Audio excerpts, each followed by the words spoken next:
Hello everyone. I'd like to share to you today about witnessing to the truth. My name is Abion Kalo and welcome to Pathways of Hope. Our gospel for today is taken from Mark chapter 6 verses 14 to 29. And this is mainly about the beheading of John the Baptist.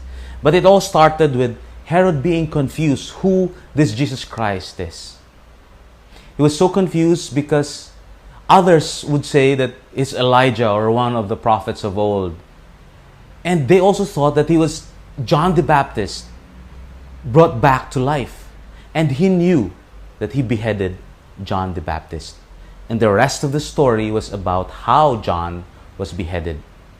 See, John said to Herod that his relationship with Herodias, the wife of his brother Philip, was unlawful. And when Herod heard this from John, he was actually disturbed and perplexed and puzzled.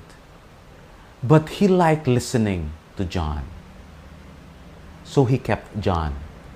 But one day he threw a party. And in that party, the daughter of his wife, Herodias, danced. And Herod was so pleased and then promised this girl to give whatever she asked. And the mother asked the daughter to ask for the head of John the Baptist.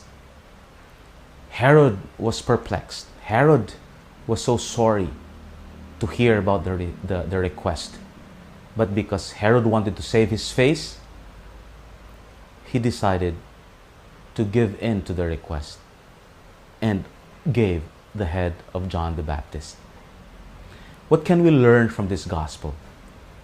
I'd like to suggest three things.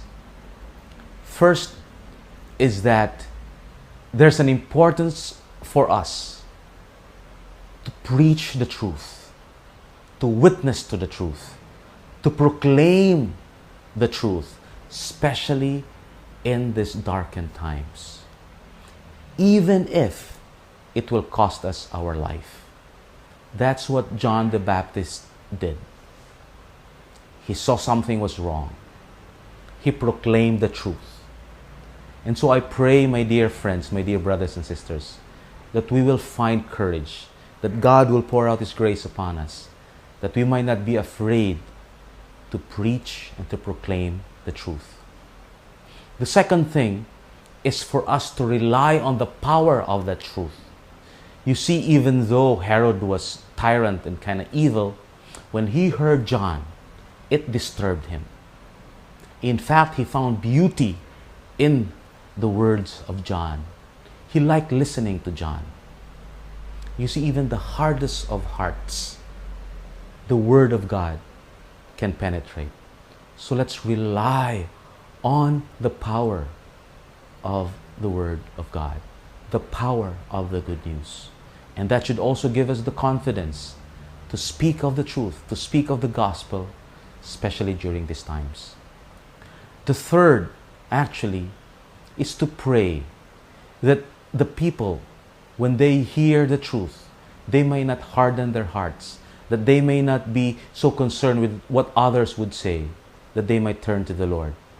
But this can also apply to us. That let's not be like Herod, who kind of recognized the truth, but because he wanted to save his face, gave in to what is evil. So when you hear His voice, when you hear God speaking to you, to preach the word, to preach the truth, let's not harden our hearts. Let's follow God. God bless us all.